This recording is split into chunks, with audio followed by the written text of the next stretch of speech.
राम राम राम हरे हरे, हरे कृष्ण कृष्ण कृष्ण हरे हरे। ब्रह्मानन्दं परमसुखदं केवलं ज्ञानमूर्तिं द्वन्द्वातीतं गगनसदृशं तत्त्वमस्यादिलक्ष्यम् एकं नित्यं विमलं अचलं सर्वधी साक्षिभूतं भावातीतं त्रिगुणरहितं सद्गुरुं तं नमामि। नमामि सद्गुरु शान्तं सच्चिदानन्दविग्रहं पूर्णब्रह्मपरानन्दईशम् आनन्दीवल्लभं सद्गुरु सच्चिदानन्दं केवलं करुणाकरं ज्ञानयोगेश्वरं वन्दे ज्ञानदेवा पुनः पुनः। अलङ्कापुरी पुण्यभूमि पवित्र पितेनादतो ज्ञानराजास्पात्र तया आचरिता महापुण्यराशी। नमस्कार माझा सद्गुरु ज्ञानेश्वराशी। सर्व संतांना वंदन, सद्गुरूंना वंदन, ज्ञानेश्वर माऊलींना वंदन, सर्व श्रोत्यांना वंदन करून आजच्या आध्यात्मिक चॅरिटेबल ट्रस्टच्या आजच्या ज्ञानेश्वरीच्या नित्य उपासनेच्या चिंतनाला आपण सुरुवात करतोय. कालच्या चिंतनामध्ये आपण 154 नंबरची ओवी, 155 नंबरची ओवी एकत्रितपणे पाहिली होती. अतिशय सुंदर असं निरूपण ज्ञानेश्वर माऊली फलासक्तीच्या संदर्भात करतात. एक दृष्टांत दिलेला आहे. पोपटाचा दृष्टांत आपण घेतलेला होता आणि त्या पोपटाच्या दृष्टांताच्या द्वारे या चिदाकाशामध्ये ज्ञानाच्या आणि अनुभवाच्या पंखाने कसा विहार करायचा याचं माऊली वर्णन करतात. स्वातंत्र्यामधलं जगणं हेच खरं जगणं असतं आणि पारतंत्र्यामधलं जगणं हा एक प्रकारचा मृत्यूच असतो. जिथं गुलामी असते ना तिथं जीवन नसतं आणि जिथं स्वातंत्र्यता, लिबरेशन ज्याला आपण म्हणतो, लिबर्टी, ही लिबर्टी ज्या ठिकाणी असते तिथं स्वस्थता असते, तिथं प्रसन्नता नांदत असते.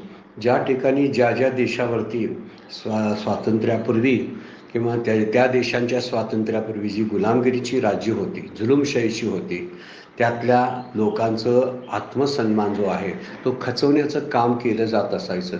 आणि तसंच आत्ताही या ठिकाणी आपण पारमार्थिकदृष्ट्या जरी विचार केला तरी पारतंत्र्यामध्ये म्हणजे कुणाच्या तरी अगदीच अधीन राहून ज्यावेळी एखादी कृती घडते त्यावेळी ती कृती शांती देत नाही, स्वस्थता देत नाही. आपण कुणाचं तरी ऐकून करतो, कुणासाठी तरी करावं लागते म्हणून करतो, असं जेव्हा होतं तेव्हा तिथं स्वस्थता राहत नाही, तिथं अधीनता असते. आणि ही पराधीनता आणि पारतंत्र्य जे आहे तो एक प्रकारचा मृत्यू आहे असं माऊली म्हणतात. पण जिथं चैतन्यरूपी आकाशामध्ये उंच चेप घेण्याच्या सामर्थ्याने त्याला इच्छेप्रमाणे वाटेल तिकडं आपल्याला जाता येतं, असा हा जीवरूपी पोपट आहे.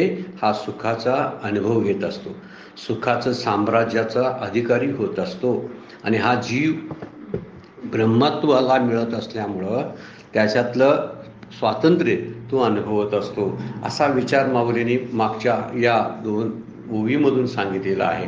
त्यामुळे इथं वर्णन करताना जगाचं स्वरूप सांगितलेलं आहे.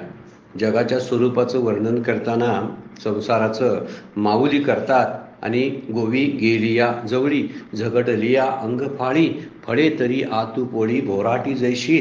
एक उदाहरण दिलेलं आहे माऊलींनी बोराटीचं 18व्या अध्यायामध्ये. त्यामध्ये बोराटी कशी असते याचं वर्णन दिलं आहे. गोवी गेलिया जवळी, जवळ गेलं की गुंतवून ठेवते. बोराटीच्या झाडाजवळून आपण जरी गेलो तरी गुंतवून ठेवते. समजा झगटलिया अंग फाळी, त्याला ज्याला आलिंगन द्यायला आपण जर मिठी मारायला गेलो, त्याच्या जवळ जर गेलो तर अंग फाडून टाकत्या तिचे काटे, बोराटीचे काटे. आणि त्याचं फळ जे आहे, फळे तरी आतू पोळी, समजा जर त्याचं फळ खाल्लं तर ते फळसुद्धा आतमध्ये तोंडाला पोळतं, घशाला पोळतं, बोराटी जैशी. 3च मध्ये सांगितले आणि बरोबर प्रपंचाला लागू पडतात. त्यामुळे जगाच्या नादाला लागलं की ते जग गुंतवून टाकतं. त्याला जर आत झगटायला त्याला जवळ जाऊन मिठी मारायला गेलं तर ते आपलं अंग फाडून टाकतं. आणि जर त्याचा भोग घ्यायचा म्हटला तर तो भोगसुद्धा नाशवंत असल्यामुळे शांती देत नाही. 3ही मुद्द्यावरती संसाराचा जरी विचार आणि भोगांचा विचार जरी केला तरी जग दिसतं पण सिद्ध होत नाही ना. वेदांत शास्त्रानं त्याला अजातवाद जो मांडलेला आहे तो अजातवाद त्यासाठी आहे, कल्पनेतलं विश्व आहे. संतांनी त्याला कल्पना देऊन सुद्धा त्याला भगवत रूप मानलं आणि त्यामुळंच त्याला एक मोठं वैशिष्ट्य एक प्राप्त झालं त्या जगाला. जग पण येतं ते संतांच्या या उक्तीमुळे येत असतं. त्यामुळे इथं वर्णन करताना म्हटलेलं आहे, दिसणं आणि सिद्ध होणं वेगळं असतं. जग जरी दिसत असलं तर ते सिद्ध होत नाही वेदांताच्या दृष्टीनं विचार मांडला तर. वस्तुसिद्धी विचारेनं न किंचित कर्म कोठीवी वर्णन आचार्य करतात. जीव मिथ्या आहे, जगत ब्रह्म सत्य आहे. जीव मिथ्या, जग मिथ्या आणि ब्रह्म सत्य हे 3 मुद्देच त्यामध्ये मांडलेले आहेत. आणि या 3 मुद्द्याला धरून दिसणं असतं ते सिद्ध होत नाही. उदाहरण आपण घेतलं तर लक्षात येईल.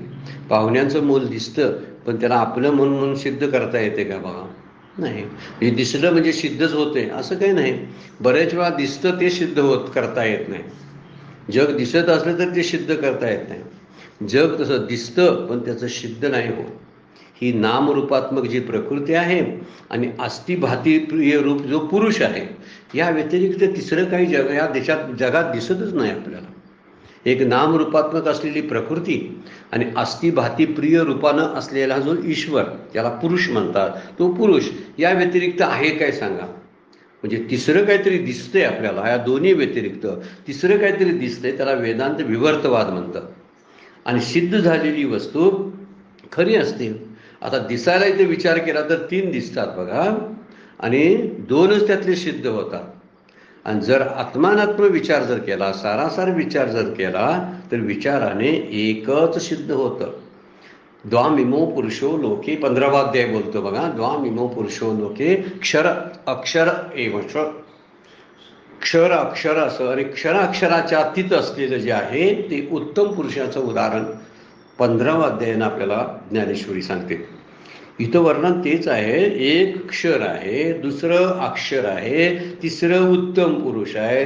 म्हणजे बघायला गेलं तर दिसतात 3, पण असायला गेलं तर दिसायला पहिल्या मधल्या टप्प्यात 2 दिसतात. आणि तिसरा टप्पा जर विचारात घेतला, आत्म अनात्माचा विवेक जर केला तर एकच सिद्ध होतं. म्हणून वेदांत यालाच जरासा एक शास्त्रीय शब्द आहे बघा, कार्याध्यास म्हणतात, कारणाध्यास म्हणतात आणि अधिष्ठान म्हणतात. या तिन्हीला काय म्हणायचं? एकाला कार्याध्यास म्हणायचं, जे क्षर असतं त्याला. जे अक्षर असतं त्याला कारणाध्यास म्हणायचा किंवा प्रकृती म्हणायची. आणि जे अधिष्ठान आहे या दोन्हीला धरून असलेलं जे असतं ते अधिष्ठान आहे. माऊलीची एक फार सुंदर उभी आहे. हा ठावरी वियोग भेडे जे बाळा जगा एवढे व्याली परी न मोडे दोहुले पण. 2 पण मोडत नाही त्याचं. जगा एवढी बाळ ती व्याली म्हणजे तिनं उत्पन्न केलंय. त्या प्रकृतीनं जगा एवढं बाळ उत्पन्न केलेलं आहे. म्हणून जगा एवढे बाळ हा त्याच्यातला कार्याध्यास आहे. म्हणजे कार्य आहे ती. कुणी उत्पन्न केलं त्याला कारण कोण आहे? वेदांत म्हणतं प्रकृती कारण आहे. कारण ब्रह्म कारण कुणाचं होऊ शकत नाही, त्यामुळं त्याला प्रकृती कारण आहे. प्रकृती कारण आणि जग हे त्याचं कार्य. म्हणजे जगाला कार्याध्यास म्हणतात. दोन्ही अध्यास आहेत बघा. आणि दुसराही कारण अध्यास. अध्यास म्हणजे वर दिसणं या अर्थानं म्हटलेलं आहे. आणि पुरुष जो आहे त्याला ब्रह्म म्हणतो आपण, ते अधिष्ठान आहे. आता दिसू नये आणि सिद्धही होऊ नये, दिसतही नाही आणि सिद्धही होत नाही, त्याला अजातवाद वेदांत म्हणतो. त्याचं उदाहरण दिलेलं आहे बघा. वंद्यापुत्र असतही नाही, दिसतही नाही, त्याचं सिद्धीच होत नाही. खपुष्प म्हणजे आकाशाला आलेलं फूल. शशशृंग म्हणजे सश्याचं शिंग. सिद्ध होते काय? नाही, फक्त शब्दच आहेत. खपुष्प म्हणजे आकाशाला आलेलं फूल, कुणीच पाहिलेलं नाही, पाहिलेलं दिसत पण नाही, सिद्धही होत नाही. त्याला म्हणायचं का? अजातवाद. म्हणजे दिसायची नाही आणि सिद्धही होत नाही. दिसतं पण सिद्ध होत नाही, त्याला विवर्तवाद म्हणतात. दिसतंय बरं का, हा अजाच आहे. दिसतंय पण सिद्ध होत नाही, तो काय आहे? विवर्तवाद आहे. त्याला उदाहरण देतात बघा रज्जू सर्पाचं. रज्जू सर्प जो असतो रज्जूवरला सर्प जो असतो तो सर्प सिद्ध होत नाही, पण दिसतोय का नाही? दिसतोय. तसा हा विवर्तवाद, पण जगाला विवर्तवाद मांडलेला आहे. आणि तिसरी गोष्ट आहे, दिसतो, सिद्ध होतो, त्याला परिणामवाद म्हणतात. आणि हा परिणामवाद सांगताना सापाचंच उदाहरण घेतलं तर वारूळ दिसतं, वारुळातला साप पण असतो, दिसतोच तो, दिसतो आणि सिद्ध पण करता येतो. पण रज्जूवरला सर्प सिद्ध करता येत नाही, म्हणून मधला मार्ग शास्त्रकारांनी मान्य केला. आणि विवर्तवाद जो सोपा आहे, पचण्यासारखा आहे तो, कारण तो दिसत असून सुद्धा तो खरा नाही, इथंपर्यंतच आपला विचार आला पाहिजे. ते दिसत नाही, सिद्ध होत नाही, थोडंसं कठीण जातं आपल्याला. त्यामुळं अजातवाद पेलत नाही. आणि त्यासाठी शास्त्रकारांनी विवर्तवादमधला सांगितला. ईश्वर सांगण्याचं कारण तेच आहे, जगापेक्षा ईश्वर बरा, आणि ब्रह्म पेलत नाही म्हणून ईश्वर बरा. ब्रह्म आणि ईश्वर एकच आहेत, पण मध्ये जी सोय केली आहे आपली, म्हणून आपल्याला पाया पडायला कुठंतरी मिळतं, मंदिरं बांधायला मिळतात, मूर्त्या करायला मिळतात. ईश्वर मानलाय म्हणून आपण. जर हा, कारण करता करविता कोणतरी, निर्माता कोणतरी असणार ना, असल्याशिवाय ही सृष्टी निर्मिती कशी होईल? म्हणून अक्षर पुरुषाचं वर्णन आहेच त्यामध्ये. आणि हे क्षर आणि अक्षर जे आहे, त्या अक्षराने अक्षरानं युक्त ही जग आहे. म्हणून याला अप्रत्यक्ष कारण ज्याला आपण म्हणतो, ते अप्रत्यक्ष कारण ब्रह्म होतं अगोदर, त्यासाठी वर्णन केलेलं आहे. म्हणून इथं आता ती पुढची ओवी आपण जी घेणार आहोत 156 नंबरची, त्याच्या इंट्रोडक्शनसाठी हे जे चिंतन आहे, हे आपण थोडा वेळ करणं फार गरजेचं आहे. जे दिसतं आणि सिद्ध होतं, एक गोष्ट, जे दिसतं पण सिद्ध होत नाही. आणि तिसरी गोष्ट, दिसतही नाही आणि सिद्धही होत नाहीत, म्हणजे अजातवाद, विवर्तवाद आणि परिणामवाद मानलेला आहे. जरासा विचार आपण जर करत बसलो, थोडा वेळ विचार करत बसलो, तर ही जो गुंत आहे, तो गुंत आपल्याला समजायला लागेल. त्यामुळे मी कोण आहे? जगत, जीव रपानं. आणि जगत कोण आहे? आणि जीव जर मानायला लागलो आपण, तर ईश्वर मानायला लागतो. जगाला जर मानायचं म्हटलं, जीवाला जर मानायचं म्हटलं, तर ईश्वराला मानावं लागतं. आणि म्हणून या तिन्ही गोष्टी जेव्हा एकत्र येतात, त्यावेळी ह्या घडण्याला सुद्धा प्रकृतीच्या सगळ्याचं जे अधिष्ठान आहे, ते अधिष्ठान या तिन्हीला धरून बसतं. म्हणून ही तीन व्यवस्थित सगळी चालतात. ईश्वरही चालतो, जग चालतं, आणि जीवाचंही चलनवलन जे होत असतं ते या अधिष्ठानावर होत असतं. या अधिष्ठानाची स्फूर्ती आहे. अधिष्ठान स्वतः काय करत नाही, पण त्याच्या स्फूर्तीवर सगळं चालतं.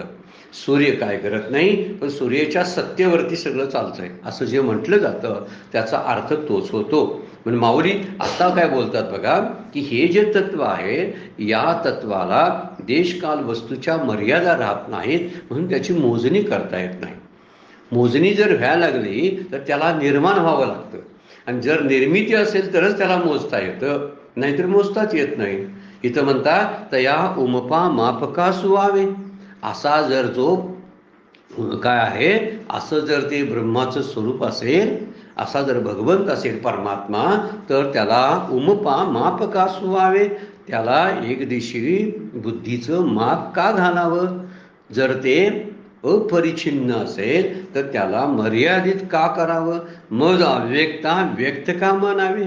मी पूर्वीपासून परमार्थता अव्यक्त आणि निराकार असताना मला अवतार घेतल्यानंतर व्यक्त किंवा साकार का मानतात हे लोक?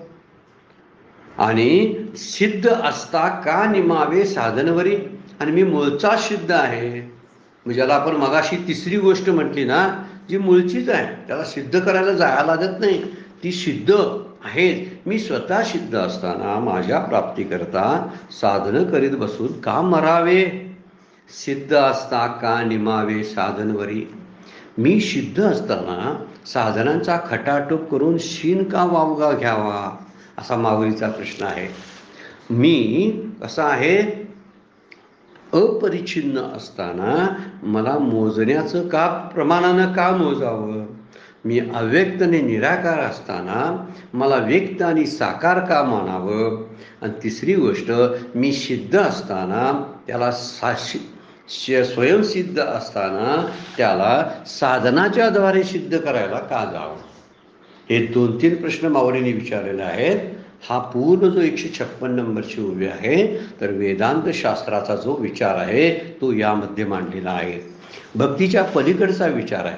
भक्ताला हे पटणार नाही, मी का नमस्कार करायचा नाही त्याला, मी त्या मूर्तीला का दंडवत घालायचा नाही, मी त्याची स्तुती स्तोत्र का म्हणायची नाही, हा प्रश्न आहे ना.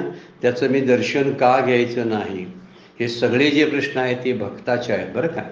वेदांत शास्त्र अजातवादामध्ये बोलताना म्हणतं की मी उपमा का माप का सुहावे, मला मोजायला कशाला जाता, कारण मला मोजताच येत नाही. मी अव्यक्त निराकार नाहीच्या आकार जेथुनी चराचर हरीशी भजे, माऊली हरिपाठामध्ये म्हणतात मी अव्यक्त निराकार असताना मला अवतारामध्ये सगुण साकार का मानता, व्यक्त का मानता, आणि सिद्ध असताना साधनांचा खटाटोप का करता, असे माऊलींनी 2-3 प्रश्न विचारलेले आहेत. आणि पुढच्या ओळीमध्ये म्हणतात परी हा बोलू आघवा जरी, पुढच्या ओळीमध्ये आहे. अगोदर ही उभी आपण पाहूया, 156 नंबरची फार सिद्धांतपर उभी आहे आणि चिंतन करण्यासारखे आहे. उमपा शब्दाचा अर्थ आहे मोजायला जाणे. उमपा माप का सुवावे, म्हणजे मोजपट्टीनं त्याला माप प्रमाण का करावं, आणि मग अव्यक्ता व्यक्तव्या या अमर्याद स्वरूपाला. उमपा शब्दाचा अर्थ आहे अपरिच्छिन्न अमर्याद व्यापक स्वरूपाला मापात घालून मोजण्याचा का प्रयत्न करावा, तया उमपा माप का सुवावे, म्हणजे अमर्यादाला त्या अमर्याद स्वरूपाला मापात घालून मोजण्याचा प्रयत्न का करावा, सुवावे म्हणजे का प्रयत्न करावा, मग अव्यक्ता व्यक्त का मानावे, आणि परमार्थता मी निराकार असताना अव्यक्त असताना अवतारात मला व्यक्त आणि साकार का मानावे, निर्गुणाला सगुण का समजावं. आणि पुढच्या मुद्द्यामध्ये म्हणतात सिद्ध असता का निमावे साधनवरी, आणि स्वतः सिद्ध असताना माझ्या प्राप्तीसाठी साधना करून व्यर्थ का शिनावं, व्यर्थ का त्रास करून घ्यावा, निमावे म्हणजे मरून जावं साधन करीत कशासाठी. म्हणून एकाच ब्रह्माचं एक वेगवेगळे प्रकार या वेदांत शास्त्र पाडतं. एक परात्पर ब्रह्म म्हणतात, एक परब्रह्म, एक अपर ब्रह्म. वास्तविक याला तिन्ही नाहीत, पण आपल्या सोयीसाठी आणि समजुतीसाठी पाडलेले आहेत.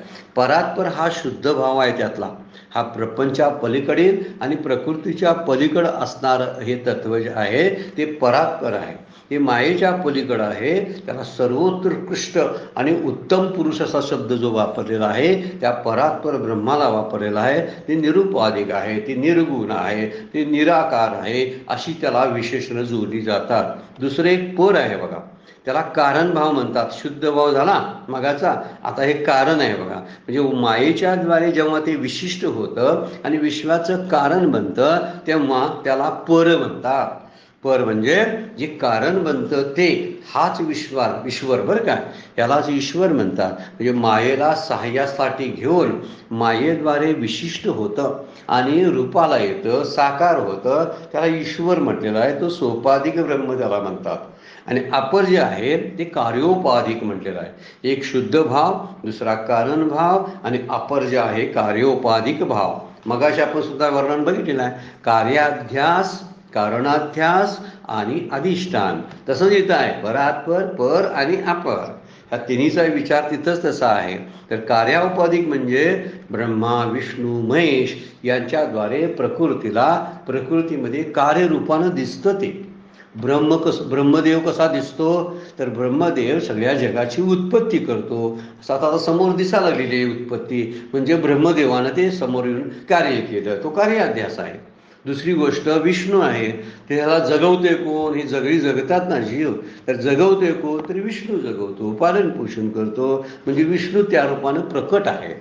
आणि तिसरं आहे हे जातं कसं लयाला, विलीन होतं, याचा नाश होतो. याचा अर्थ महेश जे आहेत भगवान शंकर ते त्याचा नाश करतात. ब्रह्मा विष्णू महेश हे 3 गुणांनी युक्त आहेत, म्हणून ते सगुण आहेत.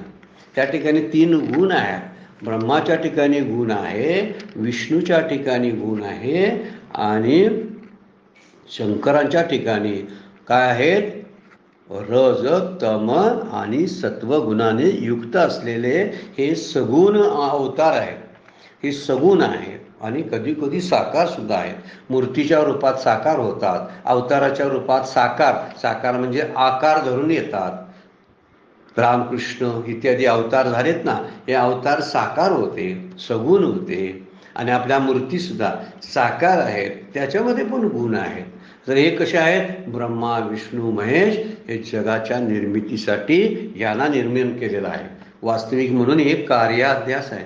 याला अपर प्रकृती, आपण पर आणि अपर असे 2 शब्द मागच्या चिंतनामध्ये आपण पाहिले. त्या पद्धतीनंच या ब्रह्माचे 3 भाग, पर आणि अपर असं वरील जे दीर्घुल निराकार निर्विशेष आहे ना, ते परात्पर असतं. तिथं निगुण नसतात, तिथं आकार नसतो, तिथं कुठलंही विशेषत्व नसतं. ते शुद्ध भावातनं, पण कसं आहे ते, त्याला जर प्राप्त करायचं असेल तर ते ज्ञानगम्य आहे, साधनेनं प्राप्त होत नाही. असं शुद्ध भावातलं चैतन्य म्हणजे परात्पर. दुसरं जे आहे, उरलेले 2 जे आहेत ना, ती उरलेली 2 उपास्य आहेत. उपास्य म्हणजे त्यांची उपासना करता येते, ईश्वराची उपासना करायची असते. आणि तिसरी गोष्ट आहे, अवतारांची उपासना करायची असते. त्यामुळे शुद्ध ब्रह्माची उपासना होतच नाही. आणि उपासना होत नाही म्हणून आपल्या आदरणीय परमपूज्य मंदाताई गंधे अमरावती यांच्या त्यांच्या चिंतनामध्ये मांडलेलं आहे. ते जे निर्विशेष आहे, निर्गुण आहे, निराकार आहे, ते ब्रह्म आहे, ते ज्ञेय आहे. त्याला साधना नाही, त्याला जाणायचं आहे. ते ज्ञेय आहे, ते सगुण निराकार आहे. त्याला आकार नाही, सगुणत्व त्याच्याकडे दिलेलं आहे. सगुण निराकार जे आहे ते कार्य ब्रह्म ईश्वर आहे. त्यालाच काय म्हणले आहे, ते मात्र ज्ञेय नाही, ध्येय आहे. त्याचं ध्यान करायचं. आणि कार्यब्रह्म जे आहे, जे जग दिसतं आपल्याला, जगाच्या रूपानं प्रकटीकरणाला येतं, ते सगुण साकार अवतार रूपात जे असतं त्याची उपासना करतात. म्हणजे अवतारांची उपासना करतात, ईश्वराचं ध्यान करतात. आणि ब्रह्म हे ज्ञेय आहे, ते जाणून घ्यायचं असतं. त्यामुळे निराकार रूपाने अजन्मा हा साकार सोपाधिक रूपाने जन्मणारा होत असतो.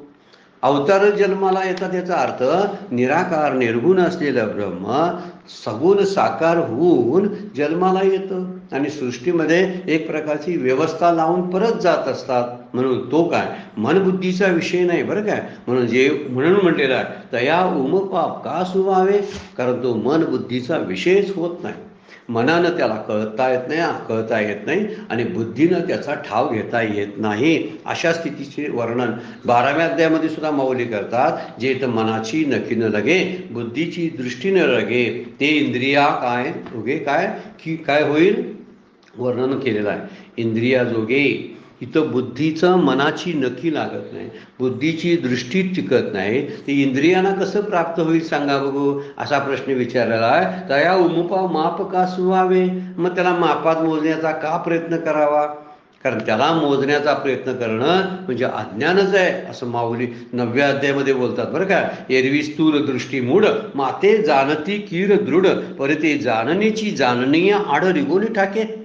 जाणण्याची आड रिगुणी टाके. किती सुंदर शब्द वापरला बघा. ते जाणण्या आड, जे जाणायचं असतं ते जाणण्यामुळं मध्ये प्रतिबंध निर्माण होतो. त्याला जाणायचं आहे, ते आपलं जाणणं जे आहे ते मूढपणातलं असतं. एरवी स्थूल दृष्टी मूढ, माझी दृष्टी स्थूल आहे, मी मजीव रूपानं मूढ आहे. माते जाणती कीर दृढ, एखादी हट्ट करत असतील, मी त्याला जाणणार, परी ते जाणण्याची जाणनीय आड. हे जाणणं जे आहे ते जाणण्याच्या मध्ये आड येत असतं, रिगोनी ठाके. कारण जे मनाची बुद्धीची सिद्धी करतो, जे तत्व मनाला सिद्ध करतं, बुद्धीला सिद्ध करतं, ते मनाच्या आणि बुद्धीच्या द्वारे सिद्ध करता येईल का. वर्णन तेच सांगितलेलं आहे. हे सिद्ध करायला आम्ही गेलो, म्हणून म्हणतात काय, सिद्ध असता का निमावे साधनवरी. वास्तविक उमपा माप का सुवावे, याला मापात मोजण्याचा मोजपट्टी लावण्याचा प्रयत्न करूच नये. कारण जे मनाला सिद्ध करतं, बुद्धीला सिद्ध करते, ते इंद्रियांना सिद्ध करतं. ते इंद्रिय मन बुद्धी त्याला सिद्ध करू शकेल का, करू शकणार नाही. त्याचं उदाहरणात बघा, एखाद्या अंधारामध्ये एखादी वस्तू पाहायची असेल तर दिव्यानं पाहता येते. पण अंधारात तिथं दिवाच लावलेला असेल तर त्या दिवाला पाहायला दुसरा कुठला दिवा लागणार आहे सांगा? त्याच दिव्यानं तोच दिसणारा. उजेडी राहिले उजेड होणे, उजेडामध्ये उजेड होऊन प्रकाश रूपानं ते राहिलेलं तत्व आहे. आणि म्हणून इथं म्हणलेलं आहे, जो दिवा दुसऱ्याचा प्रकाशित करतो त्याला पाहायला दुसरा दिवा आणि लागत नाही. म्हणून म्हणतात माऊली, काय म्हणतात, विषय नाही कोणाही जया प्रमेयत्वची नाही. त्याला प्रमेयत्व देता येत नाही. प्रमेय म्हणजे प्रमाण आणि मोजपट्टी. तया स्वयंप्रकाशा काही प्रमाण होय. त्या स्वयंप्रकाशाला कुठलं प्रमाण द्यायचं? कारण तो स्वयंप्रकाशित स्वयंसिद्ध आहे. मग साधनेचा व्यर्थ खटाटोप का करावा? माऊली बोलतात. आपल्याला न पटण्यासारख्या काही गोष्टी आहेत बरं काय. साधना का करावी म्हणतात? कारण तो सिद्धच आहे म्हणून साधना का करायची? कारण मला पटत नाही म्हणून. हे कुणाला सांगितलंय? ज्याला ब्रह्मसत्य जगत मिथ्या याचा निश्चय झालेला आहे त्याच्यासाठी साधनेचा खटाटोप काय कामाचा आहे. पण माझ्यासाठी जर मी जीव रूपानं अजून शिल्लक असेल तर माझा अहंकार अजून शिल्लक आहे.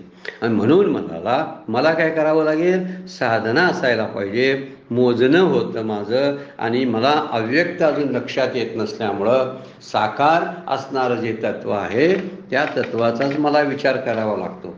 संतांच्या आणि जीवनमुक्तांच्या दृष्टीनं साधनेचा खटाटोप संपलेला असतो. म्हणून इथं म्हणलेलं आहे, हे विचार केला तर भक्ताचे 3 अपराध मानलेले आहेत. भक्त अपराध करतो म्हणतात.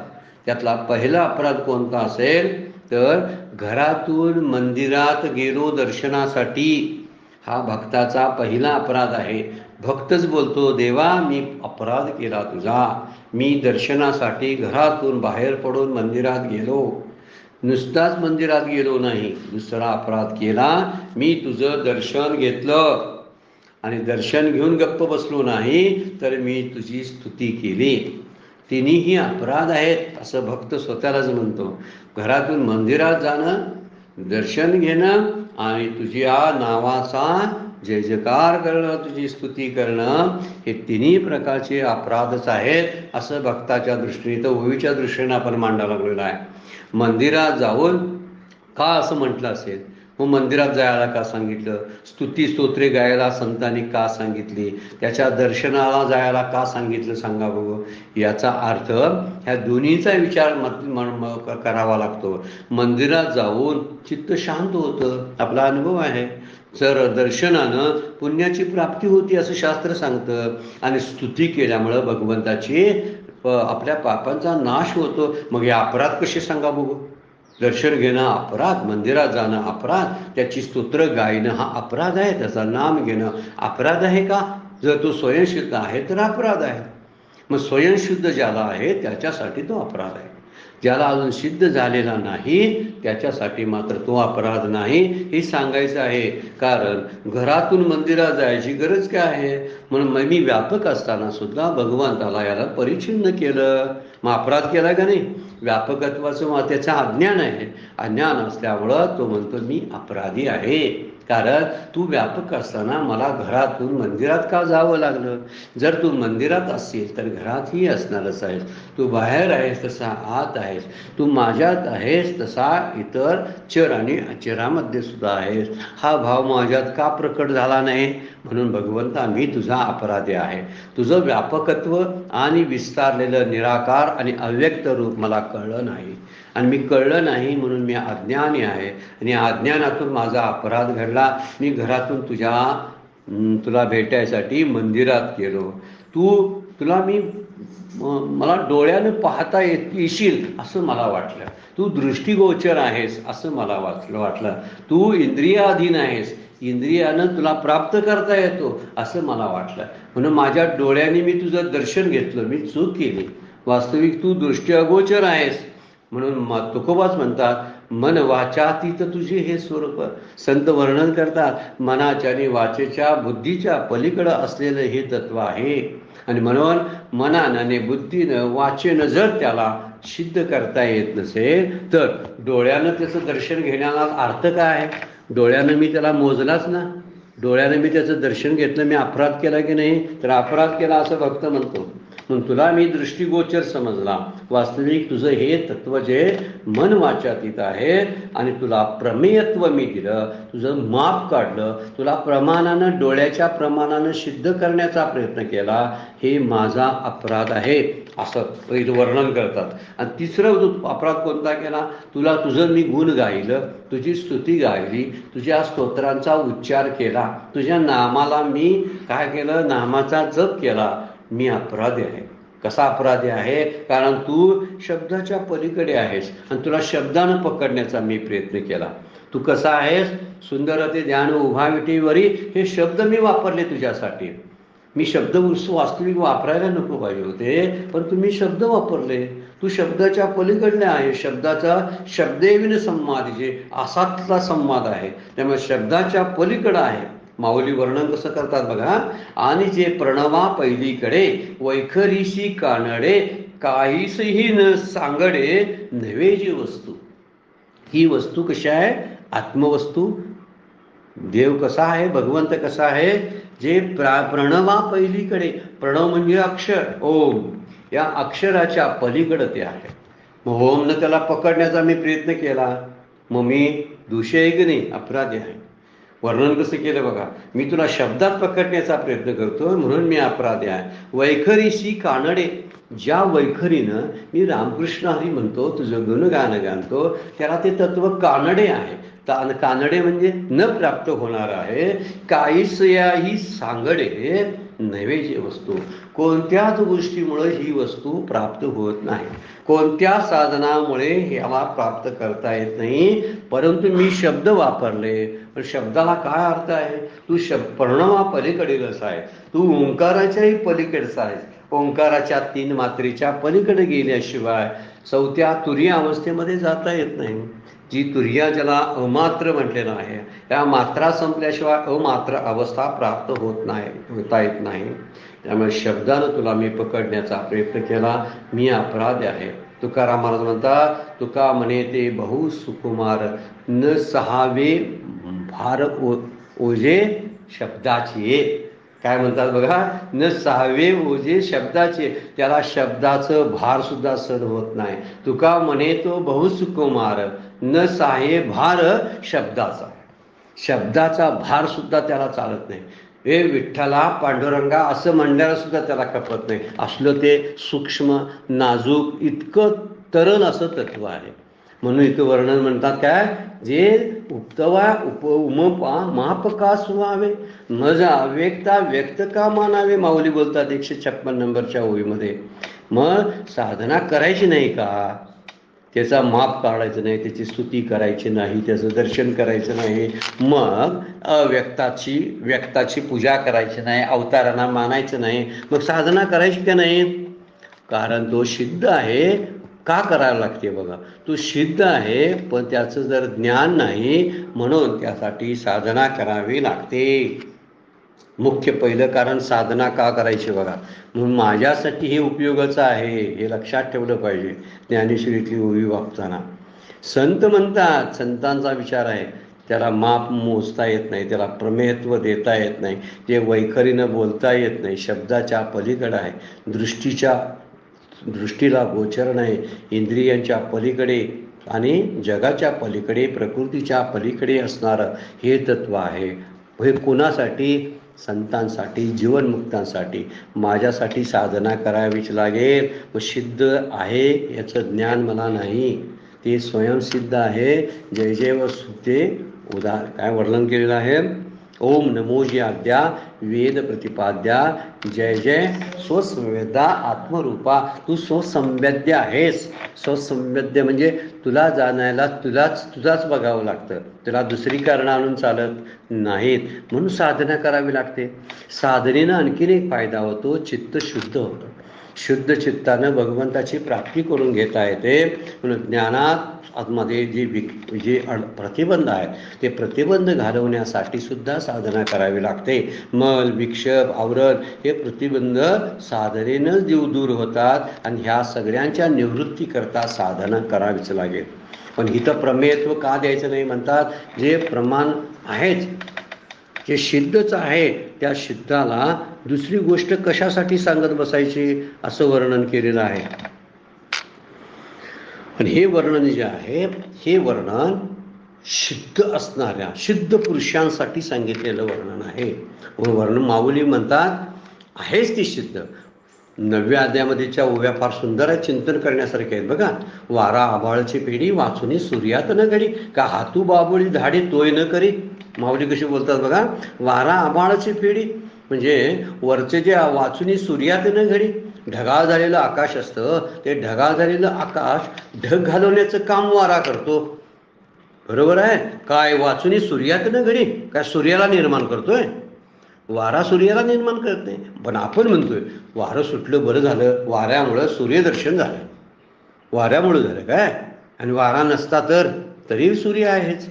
मग इथं काय म्हणतात, वारा आबाळचे पेढी वाचुने सूर्यात न घडी. दुसरा दृष्टांत, हातू बाबोळी धाडी तोय न करी. बघा हात फक्त वरचं शेवाळ बाजूला करतात, पाण्यावरलं शेवाळ बाजूला करण्याचं काम हात करतात, काय पाणी निर्माण करतात. तोय न करी, पाणी निर्माण करत नाही. तोय म्हणजे पाणी. बाबोळी का हातू बाबोळी धाडी तोय न करी, तैसा आत्मदर्शनी आढळू. असे अविद्येचा जो म्हणू, तो शास्त्रनाशी येरू निर्मळू. मी प्रकाशी स्वयं, मी स्वतःच प्रकाशित आहे. आत्मदर्शनी आढळू असे अविद्येचा जो म्हणू. आत्मदर्शनाच्या मध्ये जो अडथळा असतो अविद्येचा, तो मळ घालवण्याचं काम शास्त्र करतं. शास्त्र त्याचा नाश करतो, साधना त्याचा नाश करतो. मुळात निर्मळू येरू निर्मळू मी प्रकाशित स्वयं. पण इतरांसाठी मी निर्मळ आहे, सिद्ध आहे. त्यामुळं माझा काय विचार तसा करायची काही गरज नाही, मी मूळचाच आहे. म्हणून इथं म्हणतात तया उमपा मापका सुभावे, मज अव्यक्ता व्यक्त का मानावे. सिद्ध असता का निमावे साधन बरी. मी सिद्ध असताना मला साधनेमध्ये गुंतवून का ठेवता. म्हणजे मूर्खपणा सांगितलेला आहे. म्हणजे संसार खरा वाटतो. संसार का करतो, तर संसार करतो कारण संसाराला फळ नाही हे माहिती नाही म्हणून संसार करतो. परमार्थ का करतो, तर परमार्थ करून काहीतरी प्राप्ती करायची आहे, देवाची प्राप्ती करायची आहे. हे खोटं आहे. वास्तविक जो प्राप्तच आहे त्यासाठी परमार्थ का करावा लागतो. म्हणून परमार्थ करणाराही मूर्ख आणि संसार करणारा सुद्धा मूर्ख आहे. ह्या ओवीच्या द्वारे सिद्ध होतं. म्हणून वर्णन करताना म्हटलेलं आहे की वर्णन करताना म्हणतात की हे शास्त्र फक्त किंवा साधना जे आहे वरचा मल फक्त घालवतात आणि आतलं सिद्ध जे तत्व आहे ते स्वयंसिद्ध आहे असं माऊली बोलतात. या श्लोकाचा शेवट करताना माऊली बोलतात, परी हा बोलू वाघवा पण अर्जुना सोडून दिया, जरी विचारजित से पांडवा. जर माझ्या भूमिकेकडे बोलणे बहुत करून सामान्यांना आवडणार नाही, तरी विशेष या जीवा न चोजवेगा. या जीवाला या आवडणार नाही मी बोलत्याला.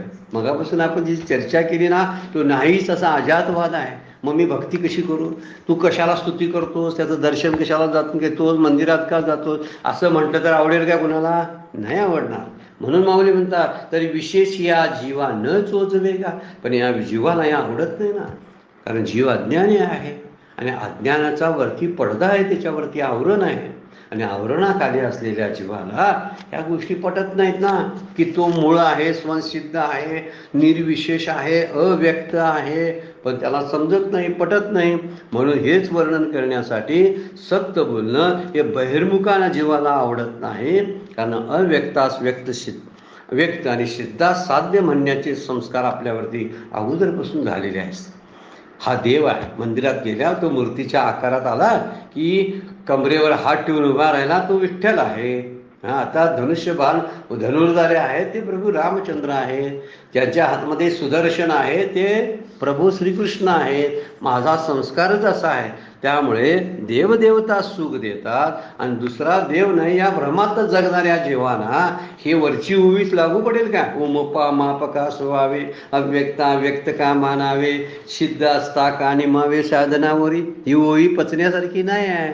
म्हणून माऊली म्हणतात जीवाला हे आवडणार नाही, म्हणून साधन करावं लागतं. फार सुंदर एक चित्रदीप प्रकरणामध्ये एक सुंदर श्लोक आहे बरं काय, अतिशय सुंदर श्लोक आहे. आणि त्या श्लोकामध्ये, चित्रदीप श्लोकामध्ये वर्णन केलंय बघा. मुक्तिस्तु ब्रह्मतत्वश ज्ञानदेवम न चान्यता स्वप्रबोधम विना नैवम स्वस्वप्नो हीयते यथा. चित्रदीप प्रकरणामधला श्लोक आहे बघा. एखादा मनुष्य जो आहे तो मनुष्य स्वप्न पाहून कष्टी होत असतो. एखादी अनिष्ट अशी गोष्ट तो स्वप्नात पाहत असतो. विचित्र आणि भीतीदायक काहीतरी स्वप्नात पाहत असतो आणि त्याला फार त्रास होत असतो. कोणतरी चापकाचे फटकारे मारत असतो, हा विव्हळत असतो आणि याला वेदना होत असतात. आणि हे बघायला लागलं आणि अनुभवायला लागलं की नको वाटते ना, नको वाटायला लागतं. म्हणून दिसायला नको आणि तू ओरडत असतो, मला ह्यातून बाहेर काढा, मला यातून बाहेर काढा, मला हे फटकारे सहन होत नाहीत, मला फटकारे सहन होत नाही. परंतु तो जागा होईपर्यंत हे स्वप्न संपत नाही. फटकारे खावायचे लागतात. कितीही काही जरी झाला त्रास आणि मला हा त्रास नको, मला हा त्रास नको जरी म्हटला तरी स्वप्न जोपर्यंत संपत नाही तरी स्वप्नात तसंच घडतं. तसाच प्रकार या संसारात नको हा संसार म्हणतो जीव. मला या संसाराची कटकट आहे, मला या संसारातून सोडवायला पाहिजे, मला सुटायचं आहे, मला सुटायचं आहे, मला सुटायचं आहे. नुसतं सुटायचं आहे म्हणून चालेल काय? हे स्वप्नातलं बोलणं आहे असं चित्रदीप प्रकरणामध्ये संत सांगतात. आता कधीच सुटेन असं वाटतं, पण ब्रह्मसाक्षात्कार होईपर्यंत दुःखाचा आत्यंतिक नाश होत नाही. जसं जागे झाल्याशिवाय स्वप्नातला त्रास संपत नाही, तसं कोणत्याही परिस्थितीमध्ये आपण जागृती जोपर्यंत ब्रह्मसाक्षात्कारातनं होत नाही तोपर्यंत ही बहिर्मुखता जाणारच नाही. त्याशिवाय वरची ओवी कळणारच नाही आम्हाला. वरची ओवी कळायची असेल तर आपल्याला साधनाच्या पलीकडे, दर्शनाच्या पलीकडे, स्तुती स्तोत्रांच्या शास्त्राच्या पलीकडे आपल्याला जायला पाहिजे. शब्दानं ते पकडता येणारं तत्व नाही, साधनानं त्याला गवसणी घालता येत नाही किंवा दर्शनानं त्याची प्राप्ती होणार नाही. हे जेव्हा मला कळायला लागेल तेव्हा खऱ्या अर्थानं माझा परमार्थ सुरू होईल. ज्यावेळी ओवी समजेल ना वरची, तया पौमपा मा प्रकाश व्हावे, मज अव्यक्त अव्यक्त का मानावे आणि सिद्ध असता का नेमावे साधनावरी. पण माऊली बोलतात, परी हा बोलू आगवा जरी विचार जसे पांडवा, जरी विचार केला तर हा माझं बोलणं तरी विशेष या जीवानं चोजवेगा. या जीवाला हे पळवळत नाही, पचत नाही, म्हणून साधन करावं लागतं. अन्यथा साधनाला अर्थच काय? स्वसिद्धाला साधन कसं असेल सांगा? सिद्ध जे आहे त्या सिद्धाला साधनांची गरज काय असते? जे प्राप्तच आहे त्या प्राप्तासाठी आईने इकडं ते न लगे जावे मनांतरा, सुखे येतो घरा नारायण, ठाईच बैसुनी करा चित्त, आवडी अनंत आळवावा. ठाईच बैसा, कुठं निघालाय बाहेर? न लगे जावे वनांतरा, तुकोबा म्हणतात. कुठं वन आणि जन सगळी उंदत फिरायला लागलाय, कुठं मंदिरं चापसायला लागलाय आणि कुठं जातात? हृदयामध्ये मी लपून बसलेलं मी तत्व आवृत्त आहे. हे आवृत्त असलेला पडदा काढून टाका, आवरण काढून टाका, म्हणजे मी आत स्वतः सिद्ध आहे. त्यामुळे बाहेर कुठं जावं लागत नाही. असं वर्णन या दोन ओवीमधून माऊली करतात. आजची वेळ संपली नाही, आपल्याला थांबावं लागतं. आजची सेवा सद्गुरूंच्या चरणी, भगवान ज्ञानेश्वरांच्या चरणी अर्पण करून विराम घेऊया. पुंडलिक वरदार विठ्ठल श्री ज्ञानदेव तुकाराम.